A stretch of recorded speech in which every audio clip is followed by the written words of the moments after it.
Le projet patrimoine qu'on propose, c'est un projet d'enseignement d'exploration en seconde qui fait partie des projets qui se tiennent en 1h30 par semaine. Et nous avons choisi un projet autour de Vaux-le-Vicomte puisque Saint-Mandé était la ville où le surintendant Fouquet avait une maison et Vaux-le-Vicomte se situe pas très loin, on est dans la même région, donc pour nous il est intéressant de rester au niveau du patrimoine départemental ou régional. L'intérêt de Vaux-le-Vicomte, c'est que c'est un château, un jardin, donc on a vraiment beaucoup à étudier. Et notre but, c'est de mettre les élèves en situation d'organiser une campagne de communication. C'est-à-dire les mettre dans la position de créer des flyers, créer des affiches, également créer un magazine touristique, donc avec tout un travail cette fois de rédaction et pas seulement de mise en page, et bien sûr un petit travail de documentaire vidéo pour présenter le site. Alors on n'a pas envisagé la création d'un site internet pour ce projet, tout simplement parce que on veut leur faire vraiment une création originale et site internet, il y a déjà celui du château que l'on étudiera tous ensemble et on n'a pas l'intention de faire une concurrence. Donc nous on veut une vraie création originale. Par contre on a envisagé de mettre des comptes rendus de l'évolution des activités sur le site de l'école pour que ça puisse servir de journal de bord. Alors, pour les objectifs professionnels, maintenant, qu'est-ce que ce projet patrimoine peut apporter?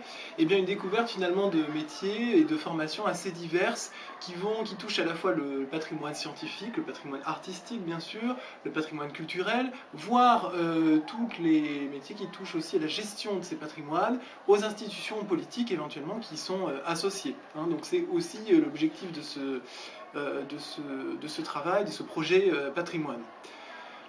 L'autre objectif, ce serait un voyage à Florence, au cours de l'année à peu près, je crois même en fin d'année, voilà, au mois de mai, qui permettrait de faire un parallèle avec le jardin, toute le Florence des Médicis, associé au jardin notamment, hein, aux villas, pour permettre de faire un parallèle avec Vaux-le-Vicomte. Alors les méthodes, eh ben, il va y avoir un fond de travail sur la méthode. D'abord le travail en équipe, puisque ce sera des projets par groupe, par équipe, au sein de ce travail. Un projet à long terme et un projet qui utilise aussi des technologies nouvelles, notamment l'usage de la photographie pour tout ce qui est magazine, ce que vous disiez Madame Rateau, hein. Et puis aussi l'usage de caméras, puisque l'objectif ce serait aussi la réalisation d'un documentaire vidéo sur le château et la gestion de ce patrimoine. Alors évidemment, ce qu'on attend des élèves, c'est une motivation, hein, puisque on ne pourra pas excéder un certain nombre d'élèves parce qu'il faut pouvoir être à l'écoute de tous les groupes et apporter des conseils méthodologiques. Donc l'objectif, ce sera de limiter probablement à 30 élèves maximum les effectifs. Et puis évidemment, ce qu'on attend des élèves, c'est pas forcément des premiers de la classe, ça concerne vraiment tout le monde, mais c'est une certaine motivation, hein, parce qu'on va vous demander vraiment un esprit de travail en groupe, et ça demande déjà une certaine motivation de la part de chacun des élèves.